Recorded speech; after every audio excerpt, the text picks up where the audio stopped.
Hello বন্ধুরা, আমি প্রাঙ্গণ। তো তোমাদেরকে আজকে আমি এআই স্টুডিও বা গুগল স্টুডিওর মাধ্যমে একটি অ্যাপ বানিয়ে দেখাবো। এই অ্যাপটা তোমরা কোনো কোডিং লাগবে না এবং কোনো কোডিং ছাড়াই তোমরা করতে পারবে। আমরা এটি এখন সার্চ দেব। সো এখন আমরা সার্চ দেব গুগল স্টুডিও।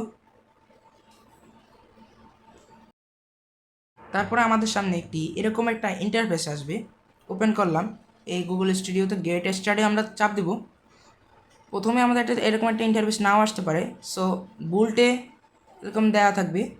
এই যে ভাইব কোড জেন এআই, এটাকে আমরা চাপ দেব, ক্লিক করব, বা অথবা এখানে আছে উপরে বুলটের। সব বুলটে দেওয়ার পরে এরকম সেই ইন্টারফেসটা আসবে।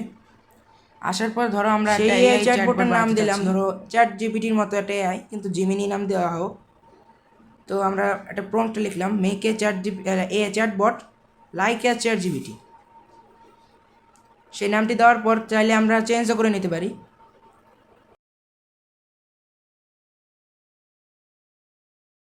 তারপর আমাদের সরাসরি বুলটে ক্লিক করতে হবে। তারপর তোমার কিছুক্ষণ সময় অপেক্ষা করতে হবে, কারণ এটি নিজে থেকে তোমাকে কোড লিখে দিবে। চিন্তার কোনো কারণ নেই, কারণ এখানে সব কোড নিজেই লেখা হয় এবং সেটা তোমাকে প্রিভিউ করে দিবে। তুমি চাইলে এখান থেকে কোড দেখেও নিতে পারো।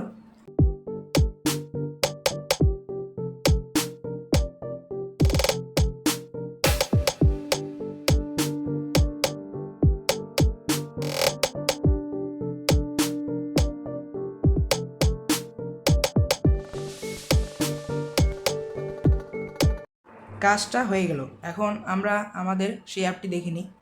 এখানে জিমিনি এআই চ্যাটবট লেখা আছে, কিন্তু আমরা চাইলে নাম পরিবর্তন করে নিতে পারি। আমরা হাই লেখার পর সেই উত্তরটি এসে পড়েছে, যার মানে এটি ঠিকঠাকভাবে কাজ করছে।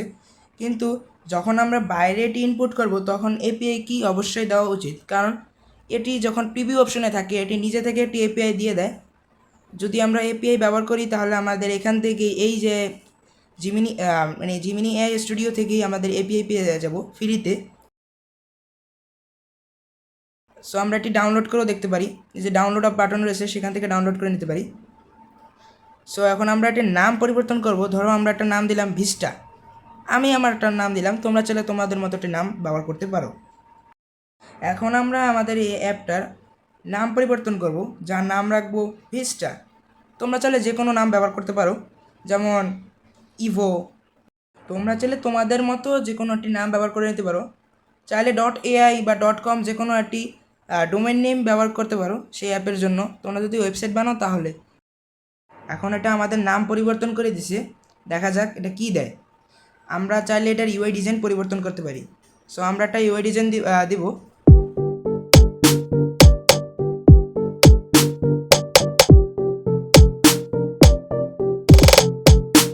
তো এখন আমরা একটা ইউআই ডিজাইন খুঁজি। এটা কপিরাইট না, ধরো তোমার একটা ডিজাইন লাগবে, সেজন্য আমি একটা ডিজাইন হবও না, মানে মোটামুটি সেরকম একটা দেখতে ইউআই ডিজাইন দিতেছি। তোমরা চাইলে তোমাদের মতো ফটোশপে গিয়ে যে কোনো একটি ইউআই ডিজাইন তোমাদের পছন্দ মতো বানিয়ে নিতে পারবা, অথবা যে কোনো একটি ইমেজ জেনারেট করতে পারবা। আমি তোমাদেরকে সামনে ভিডিওতে একটা লিঙ্ক দিয়ে দেবো, যেখানে তোমাদের ফ্রিতে ইউআই ডিজাইন এর মাধ্যমে তৈরি করা হয়। সেই অ্যাপটাও আমি তোমাদেরকে দেখাবো। এই ইউআই ডিজাইনটাকে আমরা এখন জিমিনিকে দেবো, মানে এআই স্টুডিওকে।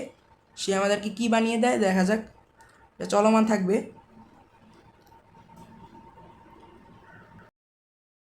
আরেকটা কথা হলো, তোমরা যদি সাধারণ জিমিনির মাধ্যমে তৈরি করতে চাও তাহলে এরকম অ্যাপ তৈরি করতে পারবে না, কারণ সেই সাধারণ জিমিনিতে তোমার মানে সাধারণ বলতে যেই পাবলিক যে জিমিনিগুলো, সেটার মাধ্যমে শুধু অল্প কিছু কাজের জন্য ব্যবহার করা হয়। কিন্তু এআই স্টুডিও সেটার মধ্যে যে কোনো কাজ করা হয়, যেমন চ্যাটবট তৈরি, ইমেজ জেনারেটর, ভিডিও জেনারেশন, বা যে কোনো তোমার কাজ, ধরো তোমার যা লাগে তা তৈরি করতে হলে তোমাদের এআই স্টুডিওতে আসতে হবে। এটি একটি প্রফেশনাল সাইট।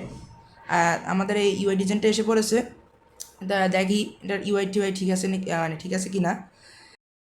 আমরা তো আগের বার দেখে নিয়েছি যে হাইয়ের উত্তর কেমন আসে। এবার আমরা একটা গল্প তৈরি করে দেখি বাংলাতে, বাংলাতে তৈরি করতে পারি কি না। সো আমরা এটা লিখছি, একটি চালাক শিয়াল এবং একটি কুকুরের গল্প। দেখি এটা তৈরি করতে পারে। তুমি কিন্তু চাইলে অ্যানিমেশনও অ্যাড করতে পারবা। বুঝতে পারছো কোন লেভেল, মানে তুমি এআই অ্যানিমেশন ব্যবহার করতে পারবে। সো আমি বলতে চাচ্ছি যে তুমি এআই স্টুডিওর মাধ্যমে যে কোনো অ্যাপ তৈরি করতে পারবে এবং সহজে এটি তুমি লিঙ্ক শেয়ার করতে পারবে। তো আজকের জন্য এই ভিডিওটা এতটুকু, দেখা হবে পরের ভিডিওতে। সো একটা কথা, সাবস্ক্রাইব করতে কিন্তু ভুলবে না। আর তোমাদের জন্য পরের ভিডিওতে আমি একটি ভয়েস অ্যাসিস্ট্যান্ট বানিয়ে দেখাবো। তো